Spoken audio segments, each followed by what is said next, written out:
بسم الله الرحمن الرحيم. إن الحمد لله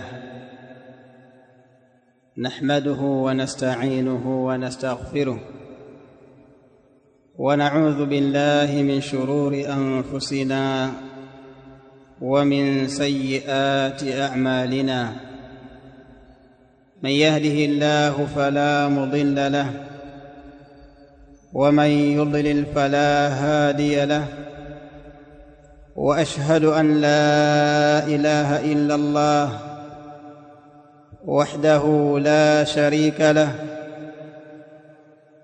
وأشهد أن محمدًا عبده ورسوله. يا أيها الذين آمنوا اتقوا الله حق تقاته ولا تموتن إلا وأنتم مسلمون. يا أيها الناس اتقوا ربكم الذي خلقكم من نفس واحدة وخلق منها زوجها وبث منهما رجالا كثيرا ونساء، واتقوا الله الذي تساءلون به والأرحام، إن الله كان عليكم رقيبا. يا أيها الذين آمنوا اتقوا الله وقولوا قولا سديدا يصلح لكم أعمالكم ويغفر لكم ذنوبكم، ومن يطع الله ورسوله فقد فاز فوزا عظيما. أما بعد، فإن أصدق الحديث كتاب الله، وخير الهدى هدى محمد صلى الله عليه وسلم، وشر الأمور محدثاتها، فإن كل محدثة بدعة، وكل بدعة ضلالة، وكل ضلالة في النار. Ndugu zangu mliohudhuria katika majlisi hii kwa lengo la kupeana faida, napenda kuwapa bishara iliyokuwa njema ya kwamba mithlu hadhihi almajalis, ya kwamba majalis mfano wa hizi ni majalis ambazo yuhibbuha rabbul alamin wa yuhibbuha malaikatuhu alkiram, ni majalis ambazo Allah jalla wa ala anazipenda, lakini pia ni majalis ambazo malaika pia wanazipenda, na zimekuja adilla mbalimbali katika hilo. Lakini pia lengo kubwa lilotukusanya katika majlisi hii ni arraddu ala almukhalifin, ni kuhusiana na kuwajibu watu walioikhalifu njia ya sawa na kuwaweka sawa katika yale ambayo walioyapotosha na kuyafanyia talbisati. Na jambo hili ni sehemu ya dini na linazingatiwa, ni katika abwabu an-nasiha, ni katika milango ile ya kupeana nasaha. Leo katika majlisi hii tutazungumzia kuhusiana na maneno ambayo ameyazungumza mmoja katika walinganizi wa kisufi anayefahamika kama Shekhe Kusoma. Ni mtu wa Kenya. Bwana huyu alizungumza maneno fulani akiwa katika hadhara, miongoni mwa hadhara zao wanazozifanya, maneno ambayo yanahitaji kuwekwa sawa, kwa sababu ndani yake kuna talbis.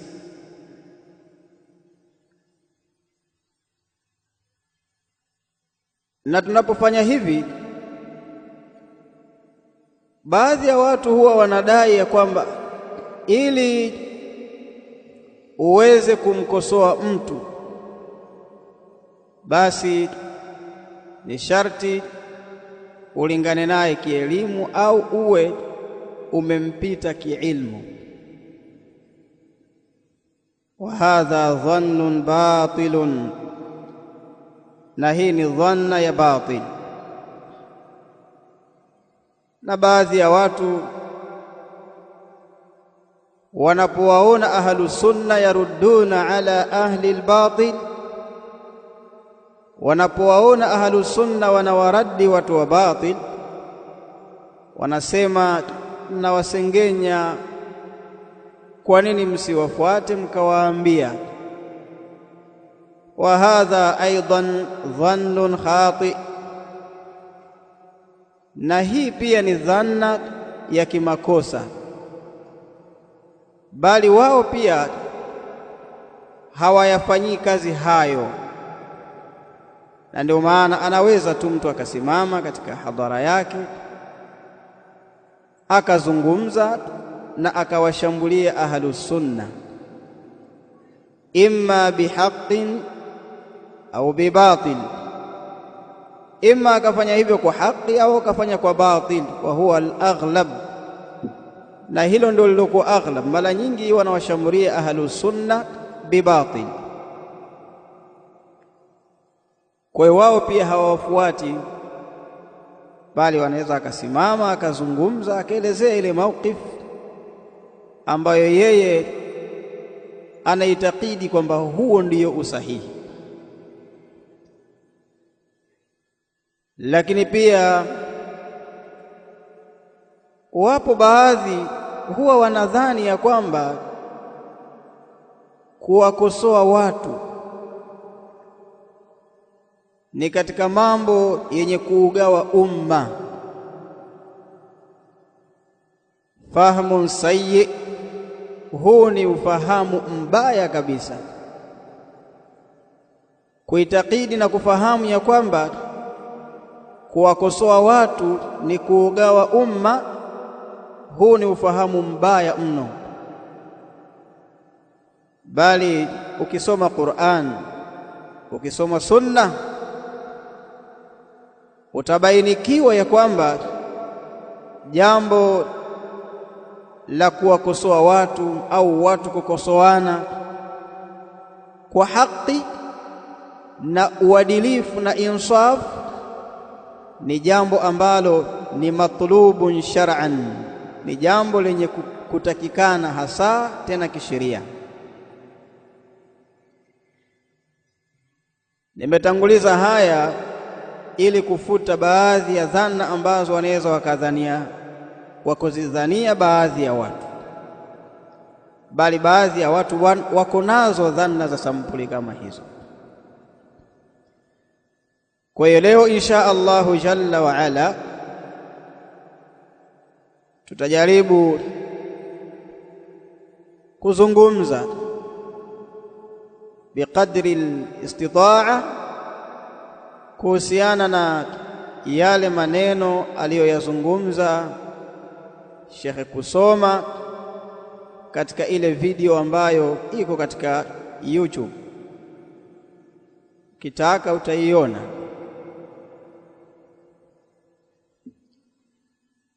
Katika kumjibu huyu bwana, kwa sababu ameongea mambo mengi katika wakati mmoja, tunamdhania kwamba ni kwa sababu huenda makamu ilikuwa ni fupi na ndio maana akazungumza mambo mengi kwa wakati mmoja, lakini ujumla wa mambo ni kwamba aligusia jambo la ihdau athawabi ila almayit, thawabu alqurab au alqurbat, kuzitoa zawadi thawabu kwa maiti. Huo ndio ujumla wa maudhui ambao ameizungumza. Akawa amegusia jambo la kumsomea dua maiti. Hili naam ni jambo ambalo lipo, tena ni muttafaqun alayhi, ya kwamba maiti ananufaika na dua ambayo anayosomewa na kuombewa na ndugu zake Waislamu. Na ndio maana Bwana Mtume sallallahu alaihi wasallam alikuwa akiswalia maiti mbalimbali za Waislamu, na ndani ya swala ile alikuwa akiwaombea dua, bali katika maeneo mbalimbali pia alikuwa akiwaombea maiti dua, kama kusema Allahumma ighfir li fulan au Allahumma arhamhu, na zinginezo katika alfadhi za dua ambazo wamezifanya Mtume sallallahu alaihi wasallam kuwaombea wale ambao waliotangulia. Lakini pia ndani yake akataja jambo la kumsomea maiti Qur'an, alafu zile thawabu zake, yani wewe ukasoma Qur'an alafu zile thawabu zake ikawa umezijalia kwa ajili ya maiti. Ndugu yako fulani amefariki, ukamsomea dua. Au jambo hili la pili ambalo ameligusia, jambo la wewe kusoma Qur'ani alafu thawabu zake ukazitoa zawadi kwa yule ndugu yako aliyefariki. Akagusia na jambo la sadaqa na mambo mengi mengi tu hapo akayazungumza shaghala baghala, lakini kiujumla akawa ameonyesha ishara za wazi kwamba wale wanaopinga jambo hili ni mawahabi.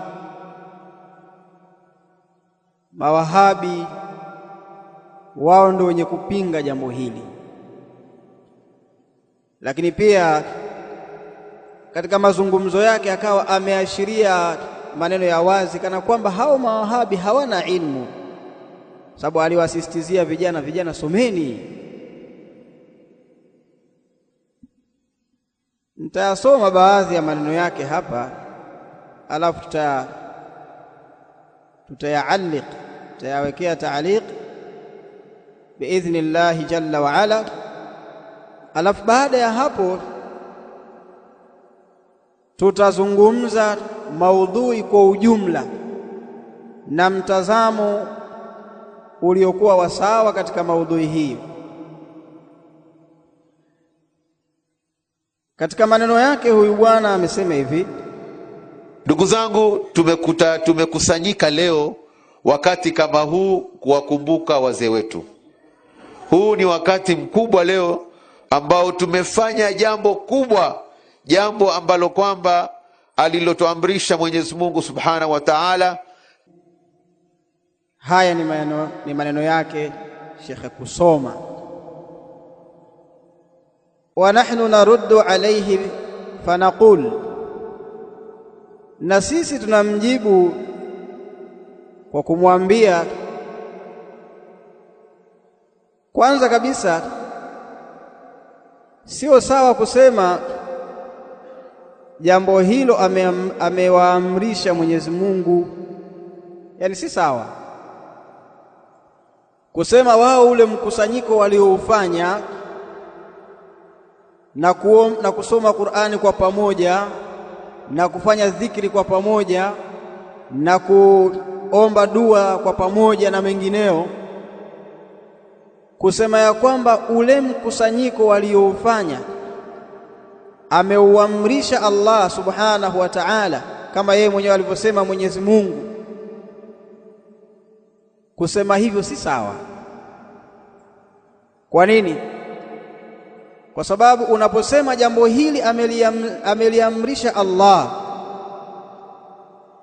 lazima tukutake wewe ushahidi ameliamrisha kwa dalili ipi? Na je, hivyo alivyoamrisha Allah jalla wa ala ndivyo nyinyi mnavyofanya? Na je, hivyo mnavyofanya nyinyi ndio vile vile alivyofundisha na kuelekeza Bwana Mtume Muhammadin sallallahu alayhi wasallam?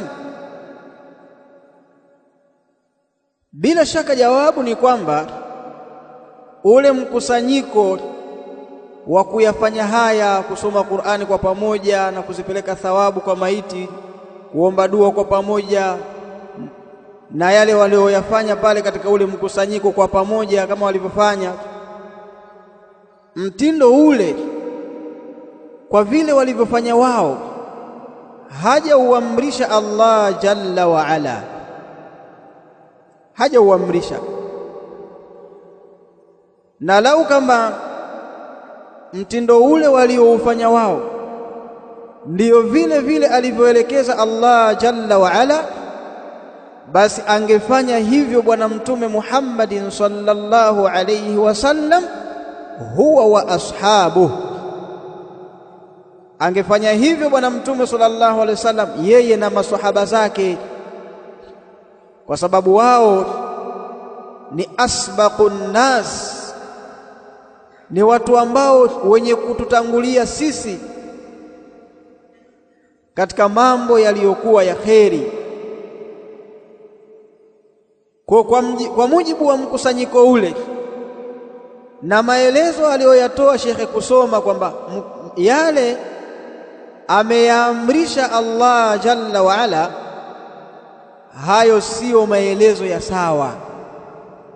Kwa sababu kwanza, haijawahi kutokea hata siku moja Bwana Mtume sallallahu alaihi wasallam akawakusanya maswahaba zake na yeye pia wakakusanyika pamoja, halafu wakaanza kufanya yale ambayo waliokuwa wakiyafanya wao, kuwakumbuka maiti zao kama alivyosema na kuwaombea dua maiti zao kama alivyosema huyu Shekhe kusoma. Haijawahi kutokea Bwana Mtume sallallahu alaihi wasallam akajikusanya yeye na maswahaba zake wakaanza kuwakumbuka maiti zao na kuwaombea dua kwa mkusanyiko wa pamoja na kusoma Qur'ani kwa pamoja kama vile walivyofanya wao. Jambo hilo lam yarid anin nabii sallallahu alayhi wasallam, jambo hilo halijathibiti kwa Bwana Mtume Muhammadin sallallahu alayhi wasallam.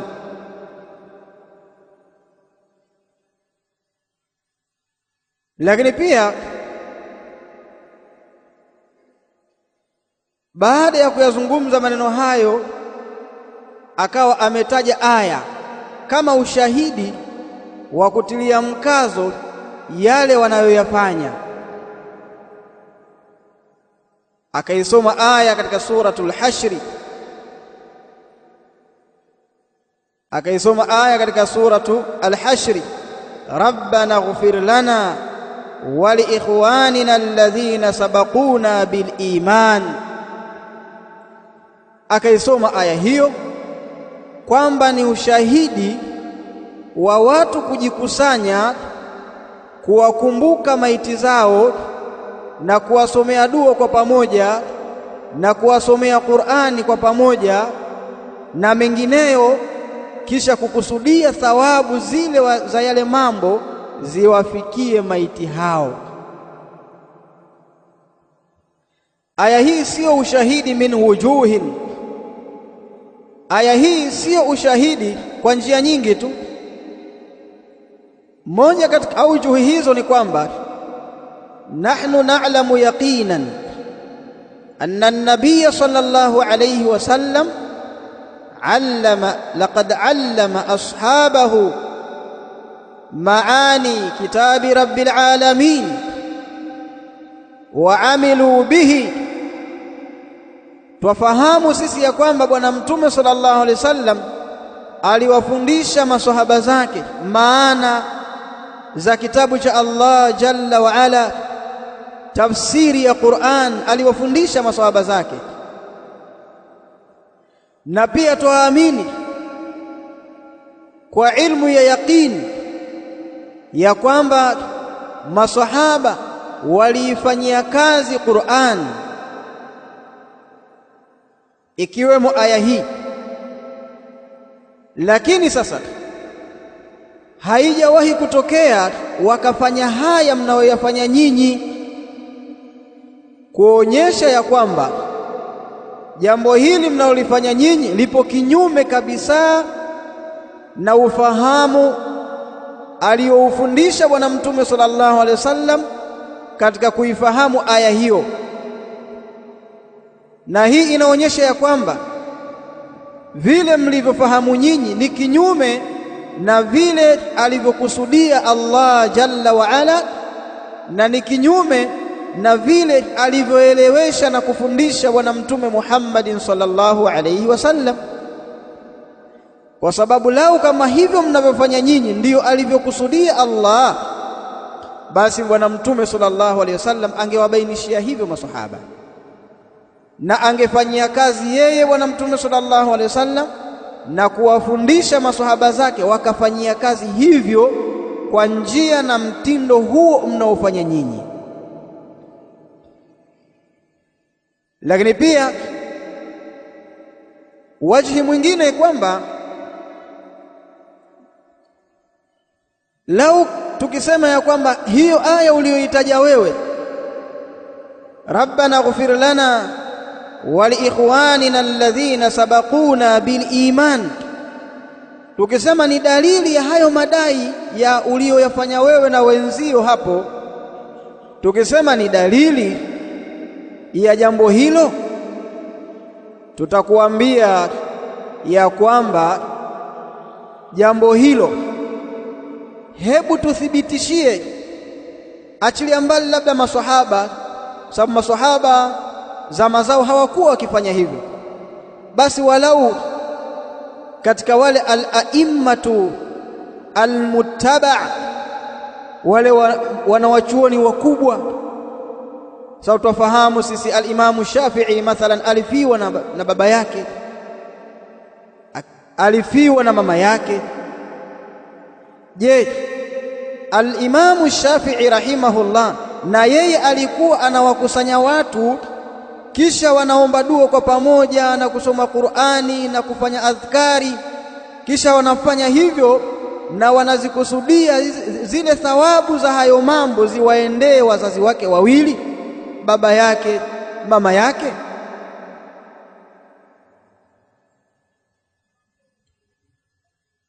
Kwa hiyo aya hii shekhe kusoma sio ushahidi wa huo mkusanyiko mlioufanya nyinyi wa kufanya hitma au kufanya hilo jambo mlilolifanya nyinyi kwa pamoja. Na lau ingekuwa aya ni ushahidi, basi ingenukuliwa kwa Bwana Mtume Muhammadin sallallahu alaihi wasallam na maswahaba zake na al-a'immatu al-mu'tabarin, wangenukuliwa wakifanya hivyo mnavyofanya nyinyi. Kwa hiyo madai yako ya kusema ya kwamba hivyo ndivyo alivyowaamrisha Allah ni madai yasiyokuwa ya sawa, na kuitumia kwako aya hiyo kama ushahidi ni istidlalun fi ghairi mahalli, ni kutoa ushahidi pasipokuwa mahala pake. Mtu anaweza kusema ya kwamba kwani lazima jambo hilo liwe limefanywa na as-salafu salih kwa mtindo kama huo na namna kama hiyo? Aljawabu naam. Na sisi tunaamini ya kwamba fahamu salaf ni hujja, ufahamu wa wema waliotangulia ni hujja, bali kwenda kinyume na uelewa wao, kwenda kinyume na njia yao ni jambo ambalo ni madhmumun,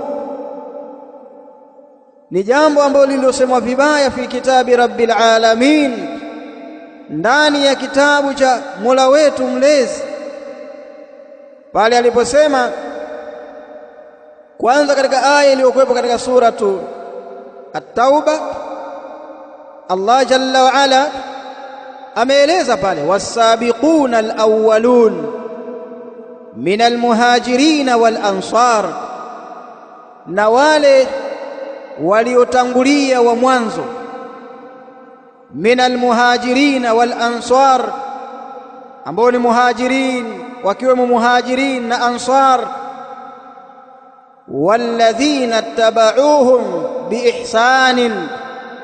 Taammalu hadhihi al-aya, hebu izingatieni aya hii.